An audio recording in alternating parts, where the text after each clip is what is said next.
Ang isyu ng signatures under duress ay isang seryosong legal at political claim na maaaring magbago sa trajectory ng mga paglilitis.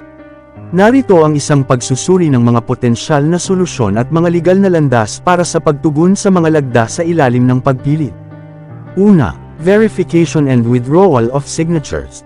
Kung ang mga miyembro ng Kamara ay nagsasabing ang kanilang mga pirma ay nakuha sa pamamagitan ng pamimilit, ang pinakaagarang solusyon ay isang formal na pagpapakita sa House floor.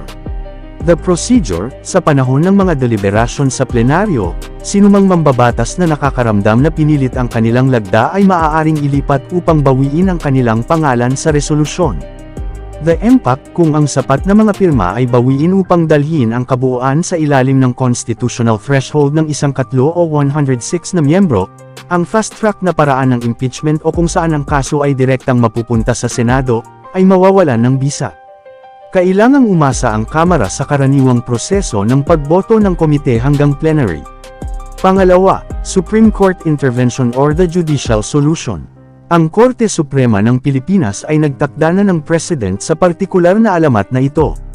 Noong July 2025, pinawalang bisa ng Korte ang isang nakaraang pagtatangkang impeachment laban kay VP Sara, na pinasyahan itong labag sa konstitusyon dahil sa mga paglabag sa isang taong tuntunin sa bar.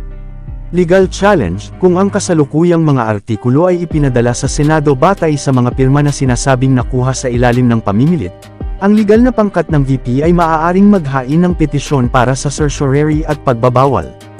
Due process argument, nauna nang nagpasya ang Korte sa Duterte vs. House of Representatives noong 2025, na habang ang impeachment ay isang pampulitikang proseso, napapailalim pa rin ito sa procedural fairness at constitutional limitations. Kung mapapatunayan na ang kalooban ng Kamara ay ginawa sa pamamagitan ng iligal at pamimilit, ang Korte ay maaaring magdesisyon na ang pagsisimula ng impeachment ay walang bisa. Pangatlo, the sui generis nature of impeachment. Ang legal na hamon ay nahaharap sa isang mataas na bar dahil ang impeachment ay sui generis o isang sariling klase. Political question, sa kaugalian, ang mga korte ay nag-aalangan na panghimasukan ang panloob na mga patakaran ng isang co-equal na sangay ng pamahalaan. The burden of proof, ang pagpapatunay ng kagipitan sa isang pampulitikang kapaligiran ay kilalang-kilala na mahirap. Kakailanganin ng mga mambabatas na magbigay ng malinaw at nakakumbinsi na ebidensya, tulad ng mga dokumentadong pagbabanta o patunay ng ilegal na quid pro quo, upang kumbinsihin ang Korte Suprema na ay override ang isang aksyong pambatas. Kaya sana umaksyon ang Korte Suprema ukol dito sa sapilitang kinuhang boto sa bawat House of Representatives para may forward sa Senate.